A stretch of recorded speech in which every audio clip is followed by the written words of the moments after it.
मित्रों, मैं हेमराज देवासी, वरिष्ठ अध्यापक साइंस एवं math A to Z classes में आपका हार्दिक एवं अभिनंदन करता हूं। मित्रों, सब आशा करता हूं कि आप सभी अच्छे होंगे और पढ़ाई में मस्त होंगे। मित्रों, आज हम बात करेंगे चतुर्थ श्रेणी एवं CUT एग्जाम, जिसके अंदर सामान्य विज्ञान के जो सवाल आते हैं उनकी हम बात करेंगे। मित्रों, विज्ञान के अंदर 4th ग्रेड या चतुर्थ श्रेणी भर्ती परीक्षा 2025 और इसी को टारगेट लेके हम चल रहे हैं, क्योंकि इसके अंदर पोस्ट बहुत ज्यादा है। चतुर्थ श्रेणी भर्ती परीक्षा 2025 और साइंस के टोटल 5 सवाल आएंगे। मित्रों, ये वीडियो जो भी है विद्यार्थी फर्स्ट ग्रेड की तैयारी कर रहे हैं, जहां पर 5 सवाल आपको जनरल साइंस के पूछे जाएंगे, उनके लिए भी ये महत्वपूर्ण होने वाला है वीडियो। मित्रों, अब हम चतुर्थ श्रेणी भर्ती परीक्षा, इसके अंदर जो विज्ञान के अंदर पहला टॉपिक है वह है भौतिक एवं रासायनिक परिवर्तन। भौतिक एवं रासायनिक परिवर्तन, इसकी हम आज डिटेल से चर्चा करेंगे कि भौतिक परिवर्तन क्या होता है, रासायनिक परिवर्तन क्या होता है। और जो भी विद्यार्थी फर्स्ट ग्रेड की तैयारी कर रहे हैं उनके अंदर फर्स्ट पेपर के अंदर भी ये टॉपिक दिया गया है। तो मित्रों, आपको इस क्लास को इस क्लास को व्यवस्थित ढंग से पढ़ना है और आपसे अनुरोध करूंगा कि ज्यादा से ज्यादा इस क्लास को शेयर करें, सब्सक्राइब करें, क्योंकि मित्रों चतुर्थ श्रेणी भर्ती परीक्षा 2025 का साइंस का पूरा सिलेबस यहाँ करवाया जाएगा और गणित का पूरा सिलेबस यहाँ फ्री में करवाया जाएगा। आपसे कोई शुल्क नहीं लिया जाएगा। बस मित्रों, आपसे इतनी सहायता चाहिए कि वीडियो को ज्यादा से ज्यादा शेयर एवं सब्सक्राइब करें। अब हम बात करते हैं भौतिक एवं रासायनिक परिवर्तन, इन दोनों में क्या क्या अंतर होता है, ये एक सारणी बना करके मैं समझाऊंगा।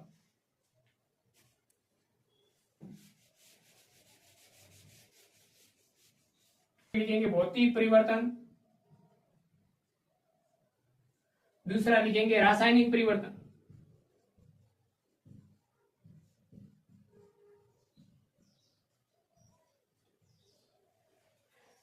अब भौतिक परिवर्तन किसे कहते हैं, रासायनिक परिवर्तन किसे कहते हैं, इसकी सबसे पहले हम परिभाषा लिखेंगे। मित्रों, व्यवस्थित पढ़ेंगे, आपको नोट्स बनाना है, नोट्स एग्जाम से पहले जरूर पढ़ना है।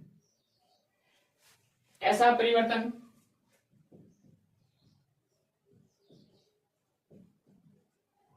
जिसमें पदार्थ की भौतिक अवस्था या मैं कह दूं भौतिक गुणधर्म में परिवर्तन होता है। मित्रों, परिभाषा सिंपल है, ऐसा परिवर्तन जिसमें पदार्थ की भौतिक अवस्था या गुणधर्म में परिवर्तन होता है। पदार्थ की भौतिक अवस्था में परिवर्तन होता है, ऐसे परिवर्तन को हम क्या कहते हैं, वे भौतिक परिवर्तन कहलाते हैं। वे भौतिक परिवर्तन कहलाते हैं। अब हम बात करेंगे रासायनिक परिवर्तन किसे कहते हैं। यहाँ भौतिक अवस्था है तो वहां रासायनिक गुणधर्म में परिवर्तन होता है। तो यहां लिखेंगे परिभाषा के अंदर, ऐसा परिवर्तन जिसमें पदार्थ के रासायनिक गुणधर्म में परिवर्तन होता है, वे रासायनिक परिवर्तन कहलाते हैं।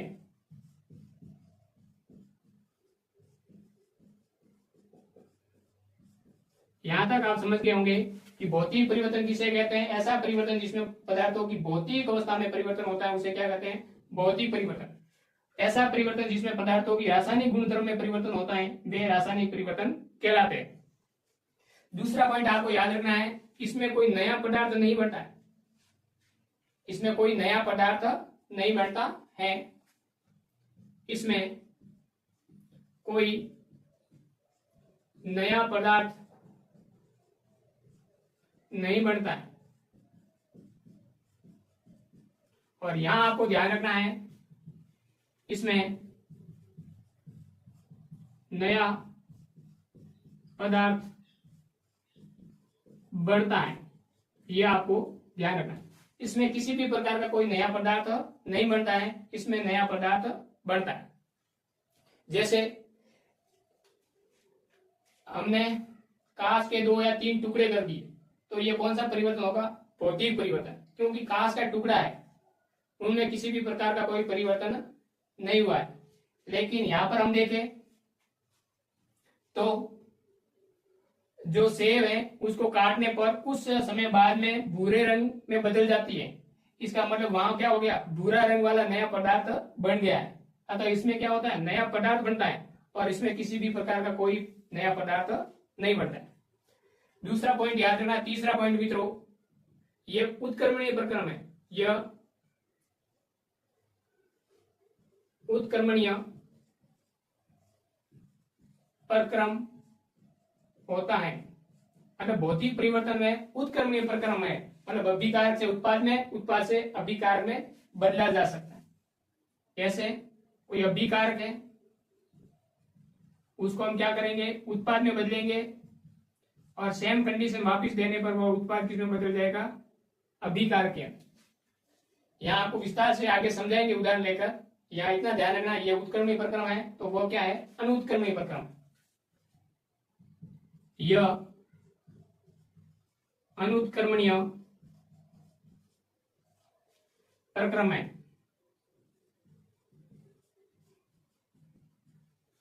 जैसे आपने एक नमक लिया, नमक को किसमें घोल दिया? पानी के अंदर। पानी को आपने वापस क्या कर दिया? गर्म कर दिया, तो पानी ऊपर भाप बन जाएगा, और आपको क्या प्राप्त हो जाएगा? नमक। मतलब समझ गए होंगे कि नमक को आपने उत्पाद में बदला, मतलब पानी में घोलना, पानी के अंदर घुल जाएगा, और यहाँ पर आपको पानी घुला हुआ नमक मिलेगा। अब नमक को पानी में घोलने पर घुल जाएगा, और इसको वापस गर्म करेंगे नमक की पानी को, तो पानी है वो भाप बढ़ के ऊपर उठ जाएगा, ना आपको क्या प्राप्त हो जाएगा? नमक प्राप्त हो जाएगा। इसका मतलब क्या होगा? अभिकारक उत्पाद में बदल गया, मतलब पानी के अंदर घुल गया, और उसको गर्म करने पर वापस आपको क्या प्राप्त हो गया? अभिकारक प्राप्त हो गया। इसे हम क्या कहते हैं? उत्क्रमणीय प्रक्रम कहते हैं। नमक को पानी में घोल दिया, नमक गायब हो गया, पानी को गर्म किया आपने, वापिस आपको नमक प्राप्त हो गया, मतलब अभिकारक आपको वापिस प्राप्त हो गया। इस प्रकार की अभिक्रिया को हम क्या कहते हैं? उत्क्रमणीय प्रक्रम। आगे हम बात करेंगे, यह अस्थायी होता है। यह एक अस्थायी प्रक्रम है। अस्थायी प्रक्रम है। अस्थायी क्यों? आपने सबसे पहले नमक को पानी के अंदर पूरा घोल दिया, घोलने के बाद में आपको वापिस नमक प्राप्त हो गया। इसका मतलब ये स्थायी रूप से नहीं घुला, पूरा का पूरा घुलने के बाद में जीवन भर वो आप उस नमक को प्राप्त ही नहीं कर सकते हो, ऐसा नहीं है। नमक को पानी में डाला, घुल गया, घुलने के बाद में आप वापिस उसको प्राप्त कर सकते हैं, मतलब ये प्रक्रम अस्थायी है, स्थायी नहीं है, परमानेंट नहीं है। लेकिन रासायनिक परिवर्तन देखा जाए तो यह स्थायी प्रक्रम है। स्थायी प्रक्रम है। यहां तक मित्रों आपको समझ में आ गया होगा। पहला पॉइंट क्या है? परिभाषा। ऐसा परिवर्तन जिसमें पदार्थ की भौतिक अवस्था में परिवर्तन होता है उसे क्या कहते हैं? भौतिक परिवर्तन कहते हैं। ऐसा परिवर्तन जिसमें पदार्थों की रासायनिक गुणधर्मों में परिवर्तन होता है उसे क्या कहते हैं? रासायनिक परिवर्तन कहते हैं। इसमें कोई नया पदार्थ नहीं बनता है, इसमें नया पदार्थ बनता है। यह उत्क्रमणीय प्रक्रम है, मतलब अभिकारक को उत्पाद में बदलो, उत्पाद को वापिस अभिकर्मक में बदल सकते हैं। लेकिन ये क्या है? अनुत्क्रमणीय है। अनुत्क्रमणीय का मतलब होता है आप अभिकारक लोगे, अभिकारक, और अभिकारक लेने के बाद में वो किसमें बदल जाएगा? उत्पाद के अंदर, और उत्पाद को वापिस आप इसमें अभिकारक में नहीं प्राप्त कर सकते। क्यों? क्योंकि नया पदार्थ बन जाता है, उसके कारण वापिस वो प्राप्त नहीं कर सकते। ये स्थायी प्रक्रम है, और ये क्या है? अस्थायी प्रक्रम है। ये दोनों आप, ये जो आपको मैंने लिखवाया है, ये अंतर आपको याद रखना है, एग्जाम की दृष्टि से महत्वपूर्ण।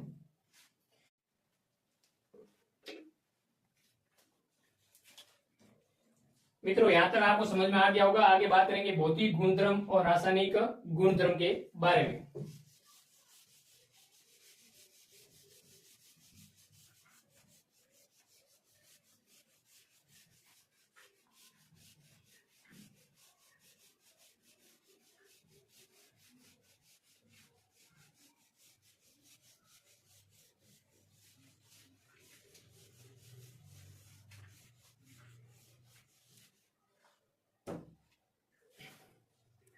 अब हम बात करेंगे भौतिक गुणधर्म के बारे में, गुण धर्म, और यहां पर बात करेंगे रासायनिक गुणधर्म। भौतिक गुणधर्म क्या होता है, रासायनिक गुणधर्म क्या होता है? वे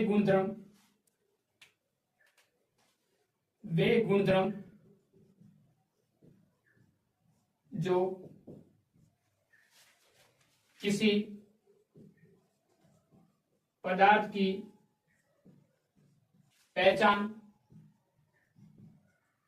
या संगठन को परिवर्तन किए बिना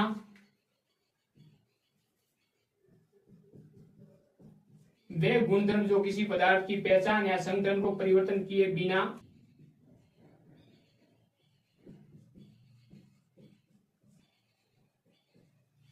ये ध्यान रखना कि वे गुणधर्म जो किसी पदार्थ की पहचान या संगठन को परिवर्तन किए बिना मापा जा सकता है, यानी उसी में किसी भी कोई परिवर्तन नहीं किए और बिना परिवर्तन किए हुए हम उस गुणधर्म को देख सकते हैं आसानी से।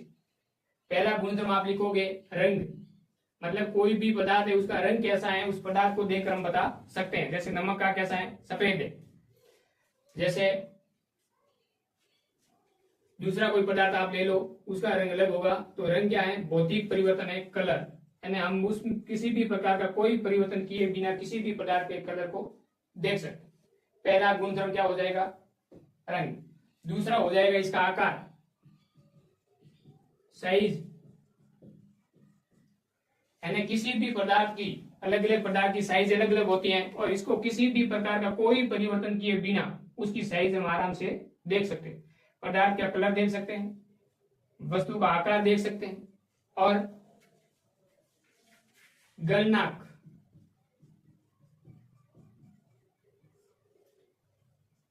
कवतनाक, गलनांक और कवतनाक। गलनांक को कहते हैं मेलिंग पॉइंट और कवतनाक को कहते हैं बोलिंग पॉइंट। और घनत्व, डेंसिटी। मित्रों आपको मैंने बताया कि भौतिक गुणधर्म क्या है, वे गुणधर्म जो किसी पदार्थ की पहचान या संगठन को परिवर्तन किए बिना मापा जा सकता है या देखा जा सकता है। जैसे ये आपके पास में मार्कर है, इसका देखो, इसका ढक्कन का कलर अलग है, आसमानी, और इसका क्या है, ब्लैक, यानी कलर से हम डिवाइड कर सकते हैं कि इसका कलर ये है, इसका कलर ये है।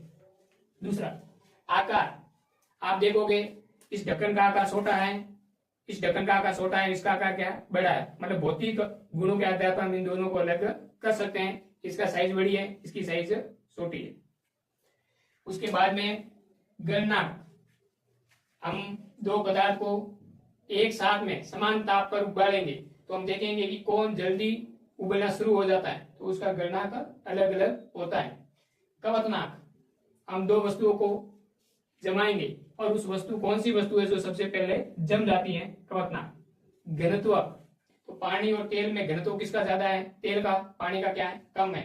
तो अलग अलग वस्तुओं का घनत्व हम आराम से पता कर सकते हैं कि किसका घनत्व कम है और किसका घनत्व ज्यादा है। अतः इसमें किसी भी प्रकार का रासायनिक परिवर्तन करने की जरूरत नहीं होती है, आराम से हम उसको देखकर बता सकते हैं कि इन दो वस्तुओं में ये अंतर है। उस गुणधर्म को हम क्या कहते हैं, भौतिक गुणधर्म कहते हैं। रासायनिक गुणधर्म में आपको ध्यान रखना है कि वे गुणधर्म वे गुणधर्म, कौन से गुणधर्म? रासायनिक गुण, वे गुणधर्म जो किसी पदार्थ की पहचान या संगठन, वे गुणधर्म जो किसी पदार्थ की पहचान या संगठन को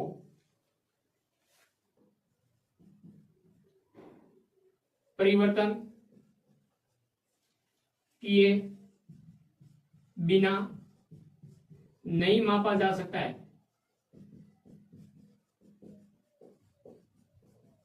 रासायनिक गुणधर्म कहलाते हैं। रासायनिक गुणधर्म कहलाते हैं। मतलब आपको समझ में आ गया होगा कि वे गुणधर्म जो किसी पदार्थ की पहचान या संगठन को परिवर्तन किए बिना मापा जा सकता है, इनमें इनको मापने के लिए किसी भी पदार्थ में किसी भी प्रकार की कोई रासायनिक परिवर्तन नहीं करना होता है। और वे गुणधर्म जो किसी पदार्थ की पहचान या संगठन को परिवर्तन किए नहीं मापा जा सकता है, उसे क्या कहते हैं? रासायनिक गुणधर्म कहते हैं। रासायनिक गुणधर्म के अंदर आपको याद रखना है पदार्थ की ज्वलनशीलता, ज्वलनशीलता, दूसरा याद रखना है क्षारीयता, अम्लीयता,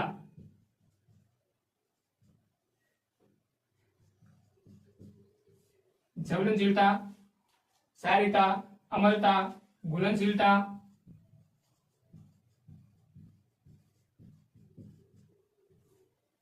ऑक्सीकरण अवस्था, रेडियोधर्मिता,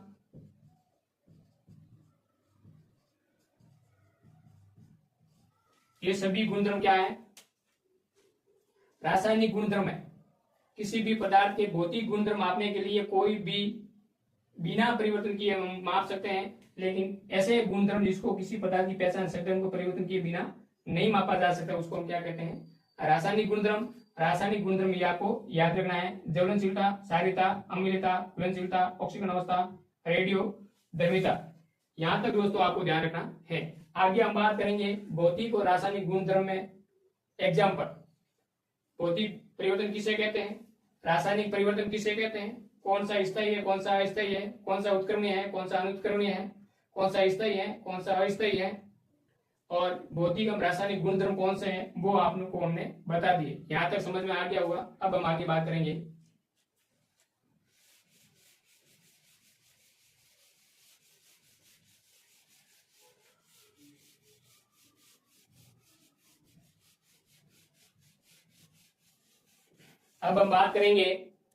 भौतिक एवं रासायनिक परिवर्तन के उदाहरण।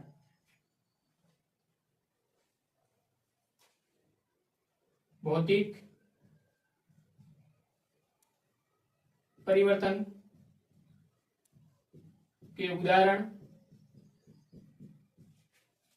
और रासायनिक परिवर्तन के उदाहरण। मित्रों, वीडियो लंबा बन जाएगा तो मैं सबसे पहले एक एक करके लिख दूं, फिर आपको क्या कर देंगे? समझा देंगे। ठीक है दोस्तों। मित्रों, बात करेंगे हम भौतिक एवं रासायनिक गुणधर्म के बारे में। विस्तार से बात करेंगे भौतिक परिवर्तन के उदाहरण एवं रासायनिक परिवर्तन के उदाहरण। पहला है काटना।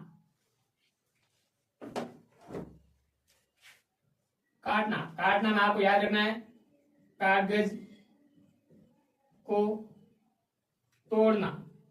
कागज को हम तोड़ेंगे, एक से दो ज्यादा टुकड़े में करेंगे तो ये कौन सा परिवर्तन है? भौतिक परिवर्तन। लकड़ी को काटना, लकड़ी को काटना कौन सा परिवर्तन है? भौतिक परिवर्तन। कांच को तोड़ना, कांच के टुकड़े में बदलना कौन सा परिवर्तन है? भौतिक परिवर्तन। इसका मतलब ये आपके भौतिक परिवर्तन के उदाहरण याद रखना है। किसी वस्तु को हम तोड़ेंगे तो वो कौन सा परिवर्तन हो जाएगा? भौतिक परिवर्तन हो जाएगा। यहाँ है घुलना, जैसे नमक का पानी में घोलना कौन सा परिवर्तन है? भौतिक परिवर्तन। पानी को नमक को पानी के अंदर घोलना कौन सा परिवर्तन है? भौतिक परिवर्तन।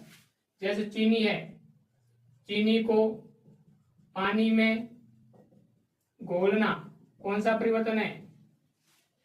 भौतिक परिवर्तन है। घोलने में आपको याद रखना है नमक या चीनी को पानी के अंदर घोलना।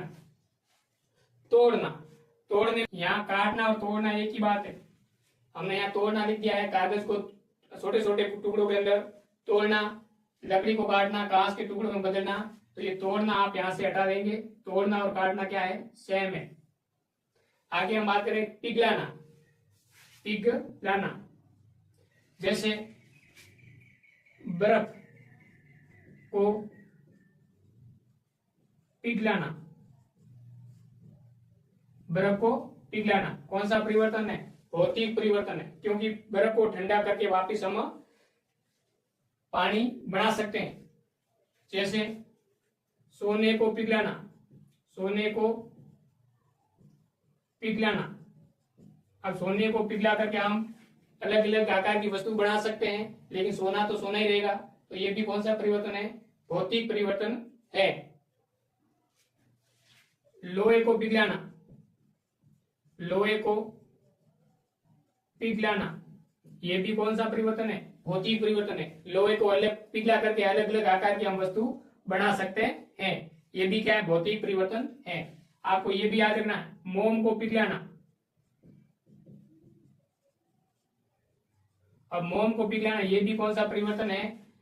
भौतिक परिवर्तन है। उसके बाद में चमकना, चमक अलग अलग होती है मित्रों, अलग अलग वस्तु की चमक क्या होती है? अलग अलग होती है। जैसे चमकना,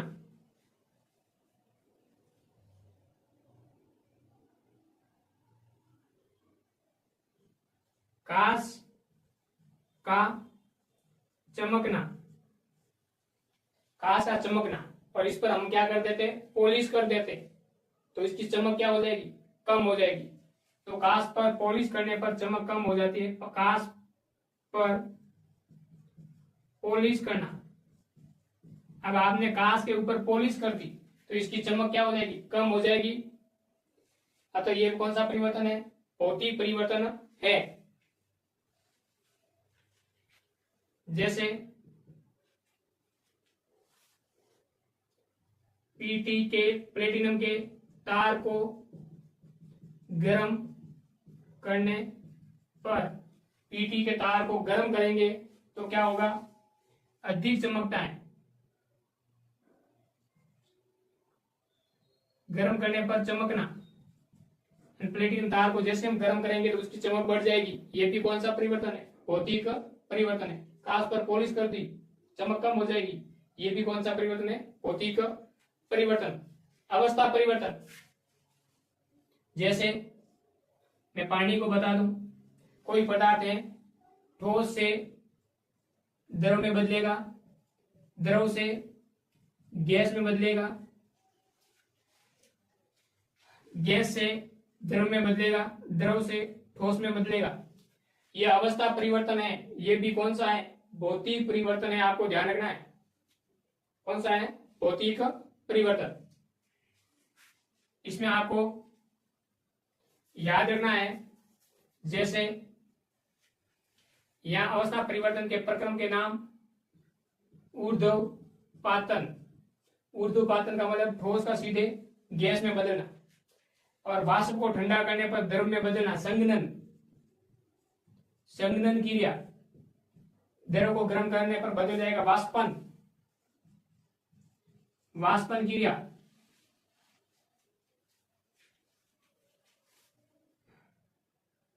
और ठोस को द्रव में बदलना पिघलना, जैसे द्रव का ठोस में जमना,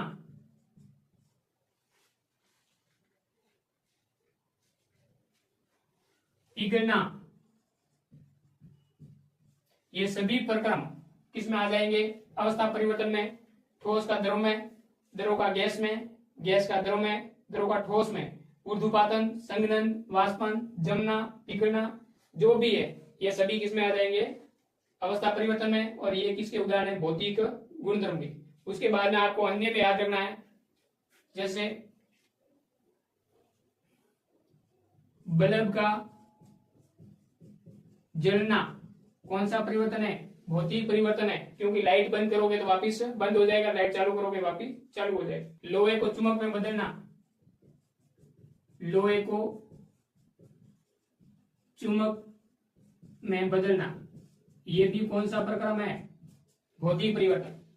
तो आपको ध्यान रखना, भौतिक परिवर्तन के काटना, छोटे छोटे टुकड़ों में तोड़ना, लकड़ी को काटना, कांच को तोड़ना, ये सब क्या काटना या तोड़ना, दोनों ही भौतिक परिवर्तन। घुलना, नमक का पानी में घोलना, चीनी को पानी में घोलना, ये सब क्या है? भौतिक परिवर्तन। पिघलाना, मोम को पिघलाना, बर्फ को पिघलाना, सोने को पिघलाना, लोहे को पिघलाना, ये सब क्या है? भौतिक परिवर्तन। चमकना, लोहे ये कांच पर पॉलिश करने पर इसकी चमक कम हो जाती है, प्लेटिन के तार को गर्म करने पर अधिक चमकता है, ये सब क्या है? भौतिक परिवर्तन। अवस्था परिवर्तन, ठोस का द्रव में बदलना, द्रव को गैस में, तो ये सब प्रक्रम किसमें आ जाते हैं? भौतिक परिवर्तन में। अन्य, बल्ब का जलना, लोहे का चुंबक में बदलना, ये सब किसमें आ जाएंगे? भौतिक परिवर्तन के अंदर आ जाएंगे। अब हम बात करेंगे रासायनिक परिवर्तन की। जलना, जैसे मोमबत्ती का जलना, ये कौन सा परिवर्तन है? रासायनिक। ईंधन का जलना, पेट्रोलियम है ये। तीसरा, लकड़ी का जलना, लकड़ी का जलना,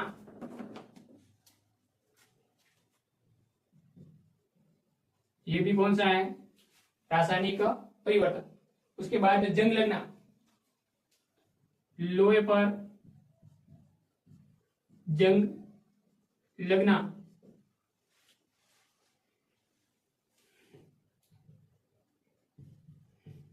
आपको ध्यान रखना, सोना और चांदी है, सोने व चांदी पर हरी परत जमना, ये भी क्या है? रासायनिक परिवर्तन है। पकाना, पकाना में आपको ध्यान रखना है, जैसे सब्जी पकाना, सब्जी को पकाना, पकाना का मतलब पक करके तैयार हो जाना, पक करके क्या हो जाना? तैयार हो जाना। फलों को पकाना, मतलब फल पक करके क्या हो जाते हैं? तैयार हो जाते हैं, ये भी कौन सा परिवर्तन है? रासायनिक परिवर्तन। श्वसन क्रिया, श्वसन क्रिया भी क्या है? रासायनिक परिवर्तन है, ये भी आपको ध्यान रखना है। हम जो सांस लेते हैं, तो ये श्वसन क्रिया में भी क्या है? एक ऑक्सीकरण क्रिया है, और ये श्वसन क्या है? रासायनिक परिवर्तन है, आपको याद रखना। श्वसन किस प्रकार की क्रिया है? तो आपको ध्यान रखना है, रासायनिक क्रिया है। श्वसन क्रिया में क्या होता है? आपके पास में ग्लूकोज होता है, ऑक्सीजन के साथ में क्रिया करता है, कार्बन डाइऑक्साइड गैस निकलती है, जल के अणु निकलते हैं, साथ में आपको ऊर्जा मिलती है। तो ये क्या है? श्वसन क्रिया की अभिक्रिया है। श्वसन, ग्लूकोज ऑक्सीजन के साथ में क्रिया करके कार्बन डाइऑक्साइड गैस निकल जाती है, जल, और साथ में आपको क्या मिलती है? ऊर्जा। ये भी एक श्वसन क्रिया क्या है? रासायनिक अभिक्रिया है। प्रकाश संश्लेषण, रासायनिक अभिक्रिया, ध्यान रखना, श्वसन की उल्टी, CO2 H2O और प्रकाश, और साथ में क्लोरोफिल, आज आपके बन जाएंगे ग्लूकोज, ग्लूकोज और प्लस जल, ग्लूकोज बन जाएगा और साथ में बन जाएगा जल। ये आपको कौन से प्रकार की है? प्रकाश संश्लेषण क्रिया, रासायनिक अभिक्रिया है। ग्लूकोज बन जाएगा, और प्रकाश संश्लेषण क्रिया में कौन सी गैस उत्पन्न होती है? ऑक्सीजन। ये आपको ध्यान रखना। ये तो प्रकाश संश्लेषण की क्रिया कौन सी क्रिया है? रासायनिक अभिक्रिया है। पटाखों का विस्फोट, पटाखों में लाल फास्फोरस होता है, और लाल फास्फोरस जल जाता है, तो ये भी क्या है? एक रासायनिक अभिक्रिया है। खाद का निर्माण, जैसे पत्तियों द्वारा खाद का निर्माण, ये भी एक प्रकार की क्या है? रासायनिक प्रक्रिया है। उसके बाद में दहन, दहन का मतलब होता है जलना, जैसे LPG, CNG, LPG का जलना, घरों के अंदर जो एलपीजी होती है उसका जलना, दहन क्रिया ऑक्सीजन की उपस्थिति के अंदर, पेट्रोल का जलना, ये सभी क्या है, दहन क्रिया है, ऑक्सीजन की उपस्थिति के अंदर जलना। उसके बाद में किण्वन क्रिया क्या होता है, एल्कोहल का निर्माण करना। तो किण्वन क्रिया द्वारा एल्कोहल का निर्माण,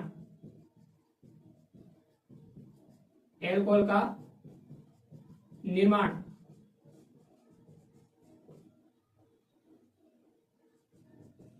तो किण्वन क्रिया द्वारा एल्कोहल का निर्माण होना, यह भी क्या है, एक रासायनिक परिवर्तन है। तो अब आपको समझ में आ गया होगा कि खाद्य का निर्माण है, दहन क्रिया है, किण्वन क्रिया है, ये सभी कौन सी है, रासायनिक परिवर्तन है। तो आपको रासायनिक परिवर्तन और भौतिक परिवर्तन के उदाहरण आपको मैंने विस्तार से पढ़ाया है। और इसके बाद में हम बात करेंगे इनके जो एग्जाम के अंदर, परीक्षा में सवाल कैसे आता है, एग्जाम में सवाल, एग्जाम में क्वेश्चन कैसे आते हैं, उसका हम पीपीटी बना करके आपको ऑब्जेक्टिव करवाएंगे इसी चैनल पर, science and math A to Z classes, इसी चैनल पर आपको इसके महत्वपूर्ण सवाल, कम से कम 50 सवाल आपको करवाएंगे भौतिक और रासायनिक परिवर्तन के। भौतिक और रासायनिक परिवर्तन का जो पहला पार्ट है ये कंप्लीट हो चुका है, इसमें से ज्यादा सवाल पूछे जाते हैं। यहाँ तक आपको समझ में आ गया होगा। वीडियो को लाइक शेयर सब्सक्राइब जरूर करें। आपसे एक ही अनुरोध है, ये भी चैनल नया है इसलिए आपको इसको ग्रोथ कराने के अंदर आपकी अहम भूमिका होगी। ज्यादा से ज्यादा इस वीडियो को शेयर करें, सब्सक्राइब करें, और किसी भी प्रकार की कमी आ रही है इसके अंदर तो जरूर बताएं सर, इस प्रकार से पढ़ाए ताकि हमें आसानी से समझ में आ जाता है। थैंक यू, मिलते हैं अगले वीडियो के साथ में।